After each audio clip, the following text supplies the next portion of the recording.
क्या हो अगर एक दिन तुम्हें एक सीटी मिल जाए जिसे बजाते ही मौत तुम्हारा नाम बन जाए। एक हाई स्कूल में कुछ दोस्तों को एक रहस्यमयी सीटी मिलती है। शुरुआत में इसे सब मजाक समझते हैं, लेकिन फिर एक एक करके ऐसी घटनाएं होने लगती हैं जिन्हें कोई समझ नहीं पाता। अब सवाल ये है कि आखिरकार इन सीटी का राज क्या है और क्यों इसके आसपास रहने वाले लोग अपने ही परछाइयों से डरने लगते हैं। मेरा नाम है आशुतोष और आप देख रहे हैं पुणे किस्सा। एक हाई स्कूल बास्केटबॉल मैच के दौरान उल्फ टीम स्टॉकर्स के खिलाफ हार रही होती है। मैच खत्म होने में सिर्फ 44 सेकंड बचे होते हैं। तब कोच डीन से कहता है कि बॉल लेकर मेसन को पास करो ताकि जीत के लिए जरूरी पॉइंट्स मिल सके। दोनों लड़के इसी प्लान पर काम कर रहे होते हैं और कुछ ही देर में मेसन 2 पॉइंट ले लेता है।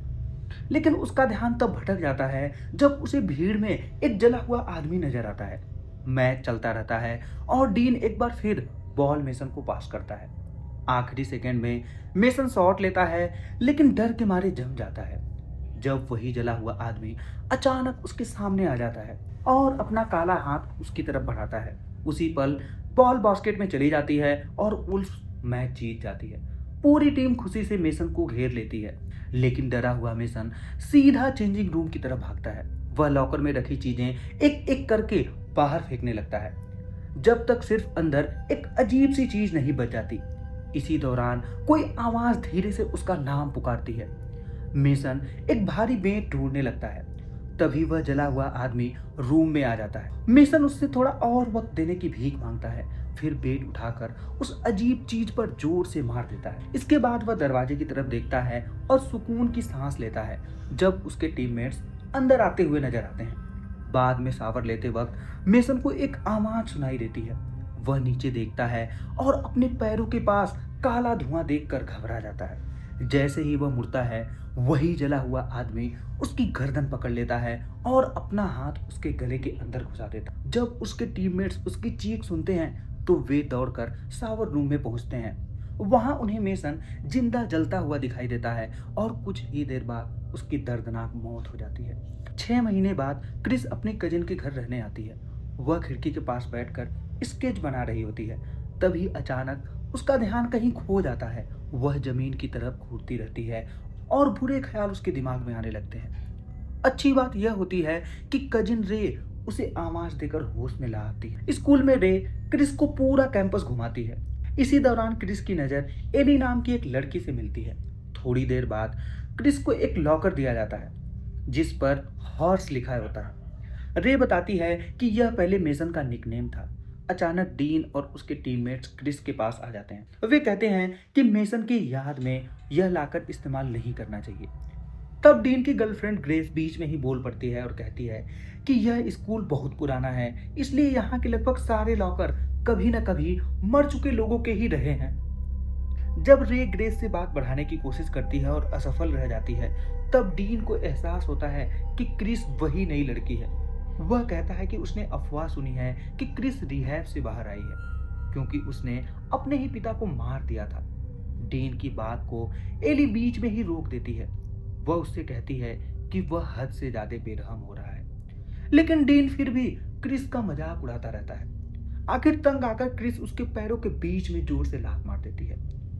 हॉलवे में इतना हंगामा हो जाता है कि मिस्टर क्रेवन सबको पकड़ लेते हैं। एली क्रिस से दोस्ती करने की कोशिश करती है, लेकिन क्रिस उससे साफ कह देती है कि उसे किसी की मदद की जरूरत नहीं है। एली वहां से चली जाती है। उसके बाद क्रिस अपना लॉकर खोलती है और देखती है कि वह अब भी मेसन के पुराने चीजों से भरा हुआ है। उन्हीं चीजों के बीच उसे वही अजीब सी चीज भी मिलती है। तभी उसे धीमी फुसफुसाहटें सुनाई देने लगती हैं। जिज्ञासा में आकर वह उस चीज को खोलती है और अंदर से एक अजीब सी सीटी निकलती है। जब वह सीटी बजाने ही वाली होती है, तब स्कूल की घंटी बज जाती है और उसे क्लास के लिए निकलना पड़ता है। जैसे ही वह अपना बैग डेस्क पर रखती है, वह अजीब चीज और सीटी बाहर लुढ़क कर गिर जाती है। डीन को लगता है कि वह कोई पाइप है और वह तुरंत मिस्टर क्रेवन को बता देता है। मिस्टर क्रेवन सीटी को ध्यान से देखते हैं और कहते हैं कि यह शायद कोई पुराना संगीत का साज है। फिर उसकी नजर उसके नीचे लिखे गए कुछ अजीब शब्दों पर पड़ती है। वह पहचान लेते हैं कि यह मायन भाषा में लिखा हुआ है। मिस्टर क्रेवन उन निशानों को पढ़ने लगते हैं और ग्रेस उसे ट्रांसलेशन वेबसाइट पर लिखती है। कुछ ही पल बाद ट्रांसलेशन सामने आता है। जिसका मतलब होता है मुर्दों को बुलाओ। यह सुनकर मिस्टर क्रेवन की दिलचस्पी और बढ़ जाती है। वह कहते हैं कि इस चीज की ऐतिहासिक कीमत हो सकती है, इसलिए यह अब उनके पास ही रहेगी। साथ ही वह याद दिलाते हैं कि क्रिस ने इसे स्कूल के लॉकर से निकाला है, इसलिए यह स्कूल की संपत्ति मानी जाएगी। जिसके बाद वो सभी बच्चों को जल्दी जाने की इजाजत दे देते हैं। बच्चों के जाने के बाद मिस्टर क्रेवन इंटरनेट पर पुरानी चीजों के बारे में खोज करते हैं और पता लगाते हैं कि ऐसी चीजें बहुत महंगी बिकती हैं। वह सिटी को बेचने ही वाले होते हैं कि तभी उन्हें अपना नाम फुसफुसाती हुई आवाज सुनाई देती है। आवाजें उन्हें सीटी बजाने के लिए मजबूर कर देती है। मिस्टर क्रेवन आखिर सीटी बजा देते हैं। जैसे ही आवाज निकलती है, क्लासरूम की खिड़की में दरार पड़ जाती है। इस घटना से वह काफी घबरा जाते हैं। वह सीटी को नीचे रख देते हैं और वेबसाइट पर उसकी बिक्री पक्की कर देते हैं। फिर क्लासरूम से बाहर निकल जाते हैं। बाहर ग्रेस सबको शाम में मिलने के लिए बुलाती है। सबके जाने के बाद रे क्रिस से कहता है कि उसके पिता के साथ जो हुआ था उसमें उसकी कोई गलती नहीं थी, लेकिन क्रिस उस बारे में बात नहीं करना चाहती। उसी वक्त रे को याद आता है कि वह अपनी एक चीज क्लासरूम में भूल गया है। वहां पहुंचकर वह देखता है कि मिस्टर क्रेवन का लैपटॉप अब भी खुला हुआ है और स्क्रीन पर पुरानी चीजों की कीमतें दिख रही हैं। यह देखकर उसके दिमाग में एक नया ख्याल आता है। इसी बीच क्रिस के पास नोआ नाम का एक लड़का आता है। वह अपना परिचय एक यूथ पादरी के रूप में बताता है। इसी बीच क्रिस के पास नोआ नाम का एक लड़का आता है। वह अपना परिचय एक यूथ पादरी के रूप में देता है। वह क्रिस को चर्च आने के लिए निमंत्रण देता है, लेकिन साथ ही उसे हैप्पी पाउडर नाम की एक चीज बेचने की कोशिश भी करता है। यहाँ तक कि वह उसे मुफ्त सैंपल देने की भी बात करता है। तभी रे वापस आ जाता है और नोआ को अपने कजिन से दूर रहने को कहता है, लेकिन नोआ आसानी से उसे पकड़कर एक गाड़ी के ऊपर फेंक देता है। फिर वह अपनी जेब से एक चाकू निकाल लेता है। नोआ के जाने के बाद रे बताता है कि वह चर्च आने वाले बच्चों को गैर कानूनी नशा बेचता है और 1 साल पहले उसके नशों की वजह से एक बच्चे को ओवरडोज से मौत भी हो चुकी है। शाम को मिस्टर क्रेवन को पता चलता है कि वह अजीब चीज अब खाली है। वह पूरी जगह सीटी को ढूंढते हैं, लेकिन उसे कहीं नहीं पाते। तभी उन्हें कोई आवाज सुनाई देती है। पहले उन्हें लगता है कि शायद सफाई करने वाला आदमी होगा, लेकिन जब वह कॉरिडोर में जाते हैं तो अंधेरे में एक अजीब सी परछाई खड़ी नजर आती है। अचानक किसी का हाथ उनके कंधे पर पड़ता है और वह बुरी तरह घबरा जाते हैं, लेकिन मुड़कर देखते हैं तो वह सिर्फ सफाई कर्मचारी होता है। जब वह दोबारा अंधेरे की तरफ देखते हैं तो वह परछाई गायब हो चुकी होती है। इसलिए मिस्टर क्रेवन सोचते हैं कि शायद यह सब उनका वहम था। वो वापस क्लासरूम में लौट आते हैं, लेकिन अंदर आते ही उन्हें महसूस होता है कि हवा अचानक बहुत ठंडी हो गई है। जैसे ही वह मुड़ते हैं, उनके सामने एक डरावना जीव खड़ा हो जाता है। उसके मुंह से एक चिपचिपा काला पदार्थ टपक रहा होता है। अगले ही पल वह जीव दोनों हाथों से मिस्टर क्रेवन पर हमला कर देता है। वह इतनी जोर से उनके सीनों को दबाता है कि उनके फेफड़े कुचल जाते हैं और वहीं उनकी मौत हो जाती है। दूसरी तरफ ग्रेस के घर पर रेस को बताता है कि उसने वही सीटी चुरा ली है। क्रिस ग्रुप के साथ घुलना मिलना नहीं चाहती, लेकिन फिर भी उसकी नज़र बार बार एली पर जा रही होती है। इसी दौरान एली अपनी डायबिटीज की दवा पैर पर इंजेक्ट कर रही होती है। तभी ग्रेस का छोटा भाई टिम्मी पार्टी में झांकने की कोशिश करता है, लेकिन ग्रेस उसे डांटकर वापस कमरे में भेज देती है। कुछ देर बाद क्रिस कहती है कि वह घर जा रही है। एली उसे रोकने के लिए मनाने की कोशिश करती है। उसी वक्त डीन मजाक में ग्रेस को चुनौती देता है कि वह सीटी बजाए। जैसे ही ग्रेस सीटी बजाती है, एक बहुत तेज और तकलीफ देने वाली आवाज पूरे घर में गूंज उठती है। कुछ सेकंड बाद आवाज रुक जाती है। क्रिस वहां से निकल जाती है। एली उसके पीछे आती है और उसे हार्वेस्ट फेस्टिवल में आने का निमंत्रण देती है। वह कहती है कि अगर क्रिस आएगी तो उसे बहुत अच्छा लगेगा। क्रिस हाँ कह देती है और एली खुश होकर वहां से चली जाती है। उसके बाद क्रिस रे से पूछती है कि एली को लड़के पसंद हैं या लड़कियां। रे कंधे उचकाकर कहता है कि उसे बिल्कुल पता नहीं। घर पहुंचकर क्रिस एली को मैसेज भेजने के लिए कई बार सोचती है, लेकिन उसे कोई भी आइडिया पसंद नहीं आता। तभी उसकी नजर खिड़की के बाहर पेड़ पर खड़े एक अजीब इंसान पर पड़ती है। उसे देखकर वह बुरी तरह डर जाती है। इसी दौरान रे अचानक कमरे में आ जाता है और क्रिस और भी ज्यादा घबरा जाती है। जब वह दोबारा पेड़ की तरफ देखती है तो वह शख्स गायब हो चुका होता है। उसी वक्त उसके फोन पर मैसेज आता है। मैसेज एली का होता है। क्रिस घबरा जाती है क्योंकि उसे पता चलता है कि उससे गलती से एली को एक फ्लर्ट वाला मैसेज चला गया है। हैरानी की बात यह होती है कि एली को वह मैसेज पसंद आ गया होता है।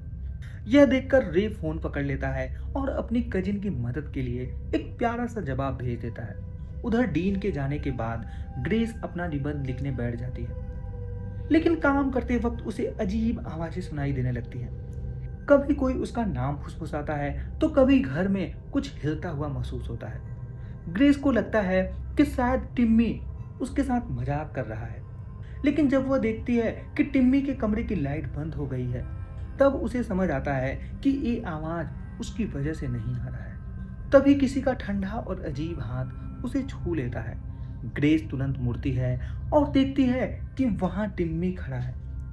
अगली सुबह प्रिंसिपल सभी स्टूडेंट को असेंबली के लिए इकट्ठा करते हैं। वह दुख के साथ बताती हैं कि मिस्टर क्रेवन की मौत हो गई है। प्रिंसिपल के मुताबिक उसकी मौत लंग कैंसर की वजह से हुई है। असेंबली के दौरान एली देखती है कि उसके सामने खड़ी एक लड़की अजीब तरह से कांप रही है। अचानक उस लड़की की गर्दन टूटने जैसी आवाज करती है। उसका चेहरा इतना डरावना होता है कि एली के होश उड़ जाते हैं। उसी पल ग्रेस क्रिस को सीटी पकड़ा देती है और इस अचानक हुई हरकत से एली का ध्यान टूट जाता है। वह जैसे किसी बुरी सपने से बाहर आ जाती है। क्लास के बाद एली और क्रिस मेसन के घर जाती हैं। उन्हें लगता है कि उसके घर वाले उसकी सीटी वापस लेना चाहेंगे। वे दरवाजा खटखटाती है, लेकिन दरवाजे पहले से ही खुला होता है। दोनों अंदर चली जाती हैं। घर में पुराना संगीत बज रहा होता है और हर तरफ अजीब और पुरानी चीजें सजी हुई होती हैं। तभी अचानक मेसन की दादी आइवी उनके पीछे खड़ी हो जाती हैं।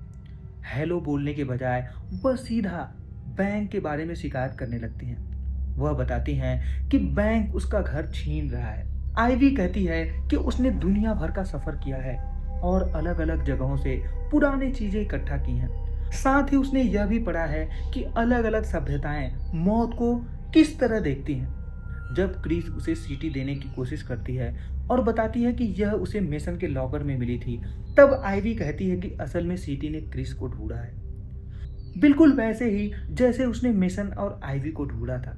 आइवी बताती है कि कई साल पहले उसे ग्वाटेमाला की एक तंग गली में एक सीटी मिली थी। तब से इसने उसकी बेटी, उसके दामाद और उसके पोते मेसन की जान ले ली। वह बताती है कि उस पर लिखे शब्दों का सही मतलब अपनी मौत को बुलाओ है। जब कोई इंसान पैदा होता है उसकी मौत भी उसी वक्त तय हो जाती है। हर किसी की मौत एक निश्चित समय पर होता है, लेकिन जो भी इस सीटी की आवाज सुन लेता है उसकी मौत जल्दी आ जाती है और उसका शरीर उसी हालत में बदलना शुरू कर देता है जिसमें उसे असल में मरना था। आईवी सीटी वापस क्रिस को दे देती है और कहती है कि उसे कभी भी यह चीज नहीं उठानी चाहिए थी। शाम को क्रिस और एली अस्पताल के रिकॉर्ड रूम में घुस जाते हैं। एली कहती है कि मेसन की मौत हमेशा से अजीब लगी थी। वह सावन में जलकर मरा था, फिर भी सबने उसे गैस लीक बता दिया। दोनों उसकी फाइल निकालती हैं और पता लगाती हैं कि मेसन की पहचान उसके दांतों से की गई थी, क्योंकि उसका शरीर बहुत बुरी तरह जल चुका था। तभी कोई रूम में आ जाता है और दोनों लड़कियों को अलमारी में छिपना पड़ जाता है। छिपते वक्त मेसन की फाइल के कुछ कागज गिर जाते हैं। क्रिस उनमें से एक कागज उठा लेती है। उसमें लिखा होता है जिस लाश की जांच हुई थी उसकी हड्डियों की बनावट किसी 40 साल के आदमी जैसी थी। यह सुनकर दोनों समझ जाती हैं कि मेसन असल में 40 की उम्र में गैस लीक से मरने वाला था और मिस्टर क्रेवन को भी बाद में कैंसर से मरना था। इसका मतलब था कि सीटी ने उनकी मौत को जल्दी ला दी थी। दोनों फैसला करती हैं कि बाकी सबको चेतावनी देनी होगी, इसलिए वे जल्दी से वहां से निकल जाते हैं। जबकि हॉस्पिटल का मेंबर जमीन पर पड़ा हुआ दूसरा कागज देख लेता है। हार्वेस्ट फेस्टिवल में सब लोग अलग अलग कॉस्ट्यूम पहने हुए होते हैं। रे ग्रेस को ढूंढ लेता है और आखिर हिम्मत करके उसे बता देता है कि वह उसे पसंद करता है। ग्रेस प्यार से मना कर देती है और उसके गाल पर एक छोटा सा किस करने के बाद अपने बॉयफ्रेंड डीन के पास चली जाती है। डीन रे के कॉस्ट्यूम का मजाक उड़ाता है। दिल टूटने के बाद रे अपना गम भुलाने के लिए शराब पीने लगता है। जब क्रिस और एली फेस्टिवल में पहुंचती हैं तो नोआ फिर से उन्हें परेशान करने लगता है और गंदी बातें करता है। एली सीधा उसके पैरों के बीच लात मार देती है। गुस्से में नोआ चाकू निकाल लेता है, लेकिन क्रिस उसके हाथ पर पैर रखकर चाकू छीन लेती है। फिर वह चाकू उसकी नाक के पास रखकर उस बच्चे की मौत का जिक्र करती है जो ओवरडोज से मरा था। नोआ कहता है कि उसे कुछ नहीं पता। यह सुनकर क्रिस उसके नाक पर एक छोटा सा घाव कर देती है और चाकू दूर फेंक देती है। उधर हॉन्टेड मेज में डीन और ग्रेस अलग हो जाते हैं। हर मोड़ पर कॉस्ट्यूम पहने हुए लोग उन्हें डरा रहे होते हैं। डीन एक पहिया घुमाता है जिसमें लिखा हुआ होता है, तुम अपनी किस्मत खुद चुनते हो। मेज के रास्ते में ग्रेस एक बूढ़ी औरत को देखती है जो अजीब सी रोशनी से घिरी हुई होती है। जब ग्रेस उसका नाम लेती है और मुड़कर चलती है तो वही औरत फिर से उसके सामने आ जाती है। अब ग्रेस सच में डर जाती है। वह डीन को फोन करती है, लेकिन डीन समझता है कि वह बस कॉस्ट्यूम पहने हुए किसी कर्मचारी से डर रही है। अचानक वह बूढ़ी औरत ग्रेस को डरा देती है और ग्रेस गिर जाती है। इसी दौरान उसका फोन भी खो जाता है। ग्रेस एक फावड़ा उठा लेती है। बूढ़ी औरत अपना हाथ उठाकर उसके पीछे इशारा करती है। ग्रेस मुड़कर देखती है और वही औरत उसके सामने होती है। डर के मारे ग्रेस फावड़े से वार कर देती है। लेकिन अजीब बात यह होती है कि औरत के साथ साथ ग्रेस भी गिर पड़ती है। जब ग्रेस उठती है तो उसके माथे से खून बह रहा होता है। तब बूढ़ी औरत मुस्कुराती है और अपना शरीर टेढ़ा मेढ़ा घुमाकर खड़ी हो जाती है। फिर वह ग्रेस का पीछा करना शुरू कर देती है। ग्रेस पूरी ताकत से भागती है। डीन बार बार फोन करता है, लेकिन कोई जवाब नहीं मिलता। आगे जाकर ग्रेस एक बंद रास्ते में फंस जाती है। खुशकिस्मती से दीवार में एक छुपा हुआ सुराग मिल जाता है। वह उसके अंदर घुसकर रेंगने लगती है, लेकिन बूढ़ी औरत भी उसके पीछे आ जाती है और उसका पैर पकड़ लेती है। फिर वह अपनी अजीब उंगली से ग्रेस की जांघ पर घाव कर देती है। उसके बाद वह अपना हाथ ग्रेस के गले के अंदर घुसा देती है और उसका शरीर बदलना शुरू हो जाता है। बहुत मुश्किल से ग्रेस खुद को छुड़ा पाती है और मेज के बीच तक पहुंच जाती है। लेकिन बूढ़ी औरत एक लाइट पोल पर नजर आती है। वह ग्रेस के पास आकर उसके होठों को छूती है और बदलाव पूरा कर देती है। मरने से पहले ग्रेस पोल की घंटी बजाने वाला हैंडल खींच लेती है। जब तक डीन वहां पहुंचता है, ग्रेस का शरीर एक सूखी और बूढ़ी लाश में बदल चुका हुआ होता है। इसी बीच क्रिस और एली रे को ग्रेस के लिए टेढ़ी बियर पकड़े हुए देखते हैं। रे बताता है कि बाकी लोग मेज के अंदर हैं। तीनों साथ में मेज की तरफ दौड़ते हैं। घंटी की आवाज सुनकर वे डीन तक पहुंच जाते हैं। बाद में स्कूल जिम में सब इकट्ठा होते हैं। डीन मानने से इनकार कर देता है कि मिली हुई लाश ग्रेस की ही थी। क्रिस और एली आईवी की सारी बात सबको बताते हैं।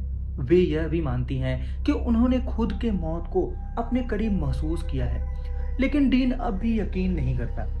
तब रे गुस्से से उसे याद दिलाती है कि ग्रेस को सीटी बजाने की हिम्मत उसी ने दी थी। गुस्से में डीन उसे धक्का दे देता है और ग्रेस के लिए उसे प्यार का मजाक उड़ाता है। दुखी होकर रे वहां से भाग जाता है। कुछ देर बाद बहुत नशे में डीन अपने बेडरूम की खिड़की से अंदर आता है। जब वह आईने में देखता है तो उसके पीछे एक आदमी खड़ा हुआ दिखाई देता है। उसके शरीर पर भयानक चोटें दिख रही होती हैं। डीन घबराकर पीछे हट जाता है और गलती से लैंप तोड़ देता है। वह जल्दी से मेन लाइट को जलाता है, लेकिन तब तक वह आदमी गायब हो चुका होता है। तभी उसके माँ बाप दरवाजा खटखटाते हैं। डीन झूठ बोल देता है कि उसे बुरा सपना आया था। उसका पिता उसे शराब पीकर गाड़ी चलाने के लिए डांटता है और कहता है कि एक दिन यह आदत उसकी जान ले लेगी।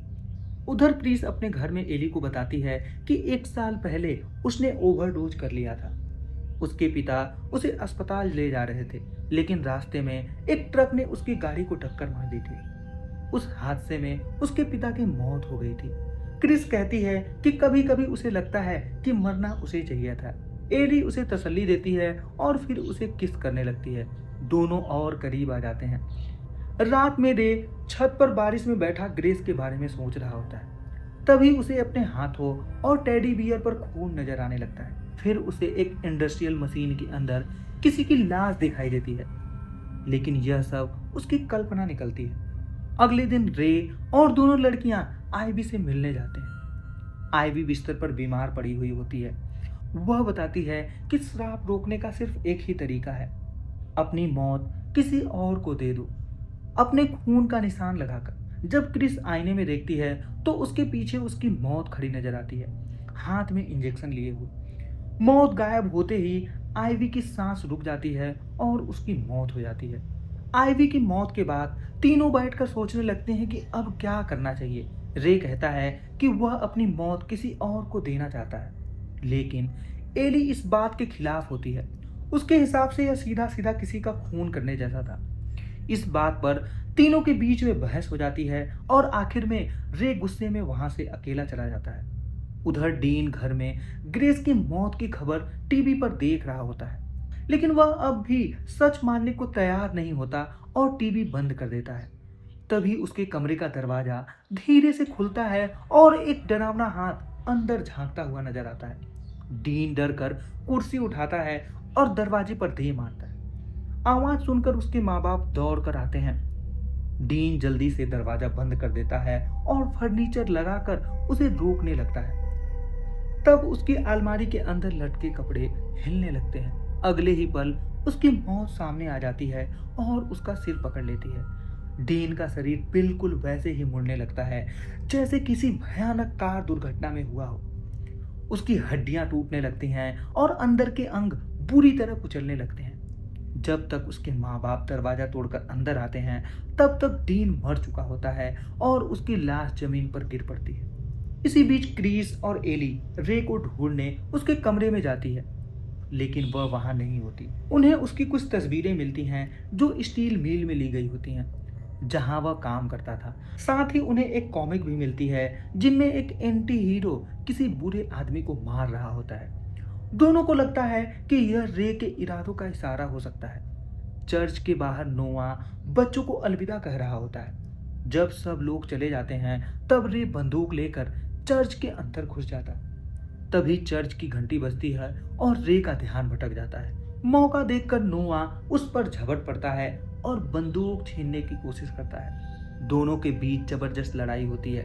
कुछ देर बाद रे गिर पड़ता है और नोआ बंदूक हासिल कर लेता है, लेकिन जब नोआ गोली चलाने की कोशिश करता है तो बंदूक काम नहीं करती। रे एक ट्रे उठाकर उसके सिर पर मार देता है और नोआ बेहोश हो जाता है। बाद में नोआ होश में आता है और खुद को स्टील मिल के एक कुर्सी से बंधा हुआ पाता है। रे उसकी जेब से सारे गैर कानूनी नशीले पदार्थ निकालता है और जबरदस्ती उसे खिला देता है। फिर वह अपने हाथ से थोड़ा खून निकालता है और सीटी बाहर निकालता है। सीटी पकड़ते ही उसके हाथ के रोंगटे खड़े हो जाते हैं। जैसे ही वह नोआ पर खून का निशान लगाने वाला होता है, क्रिस और एली वहां पहुंच जाते हैं, लेकिन रे बंदूक तानकर उन्हें दूर रहने को कहता है। नोआ जान की भीख मांगने लगता है। क्रिस और एली भी रे को रोकने की कोशिश करती हैं। आखिरकार रे का हाथ रुक जाता है। वह कहता है एक न एक दिन सबको मरना है। यह सब सुनते ही क्रिस के दिमाग में एक नया ख्याल आता है, लेकिन उसी वक्त रे को फिर से अपनी मौत की आवाज सुनाई देने लगती है। एक अदृश्य ताकत उसके जख्मी हाथ को खींचने लगती है और बंदूक उसके हाथ से गिर जाती है। क्रिस और एली उसे बचाने की कोशिश करते हैं, लेकिन अब बहुत देर हो चुकी होती है। उसका शरीर टूटकर बिखरना शुरू हो जाता है, क्योंकि असल में उसकी मौत इंडस्ट्रियल गार्डन में होने वाली थी। धीरे धीरे उसका आधा शरीर गायब हो जाता है और फिर एक जोर का धमाका होता है। रे की दर्दनाक मौत हो जाती है। नोआ बेहोश पड़ा रहता है। क्रिस टूट जाती है और जोर जोर से रोने लगती है। एली उसे संभालती है और याद दिलाती है कि उसके पास एक योजना थी। दोनों दौड़कर एली की गाड़ी तक जाती हैं और हॉस्पिटल का सामान निकालती हैं। क्रिस बताती है कि इंसुलिन की मदद से दिल को कुछ देर के लिए रोका जा सकता है और फिर एड्रेनलिन से उसे दोबारा चलाया जा सकता है। अगर वे कुछ पल के लिए मरकर वापस जिंदा हो जाएं, तो शायद मौत उनका पीछा छोड़ दे। दोनों सामान लेकर अंदर लौट आती हैं। वहां क्रिस अपनी मौत को खड़ा हुआ देखती है। मील के सामान की मदद से दोनों तैयारी करते हैं और दरवाजा बंद कर देते हैं। क्रिस चाहती है कि पहले एली को बचाया जाए, लेकिन एली अचानक इंसुलिन अपने बजाय क्रिस के हाथ में इंजेक्ट कर देती है। तब क्रिस को समझ आती है कि उसकी मौत इसी पल को दिखाती आ रही है। कुछ ही देर में क्रिस का शरीर बर्फ जैसे ठंडे पानी के टब में गिर जाता है। एली उसे वहीं रखती है जब तक उसका दिल धड़कना बंद नहीं कर देता। फिर एली उसे बाहर निकालती है और एड्रेनलिन इंजेक्ट करती है। इसके बाद वह डिफिब्रिलेटर का इस्तेमाल करने लगती है। क्रिस लगभग वापस आ जाती है, लेकिन उसकी मौत उसके दिमाग के अंदर उसे पकड़े रहती है। बेचैन होकर एली सीपीआर देने लगती है। तभी नोआ होश में आ जाता है और कुर्सी से निकलने में कामयाब हो जाता है। बंदूक उठाकर वह भारी हथियार से दरवाजा तोड़ने लगता है। इसी दौरान एली की मौत भी सामने आ जाती है। अब पता चलता है कि असेंबली में जो डरावनी लड़की उसने देखी थी वही उसकी मौत थी। नोआ दरवाजे में सुराख कर लेता है और अंदर गोली चलाता है। गोली डिफिब्रिलेटर को तोड़ देती है और एली को भी चोट पहुंचाती है।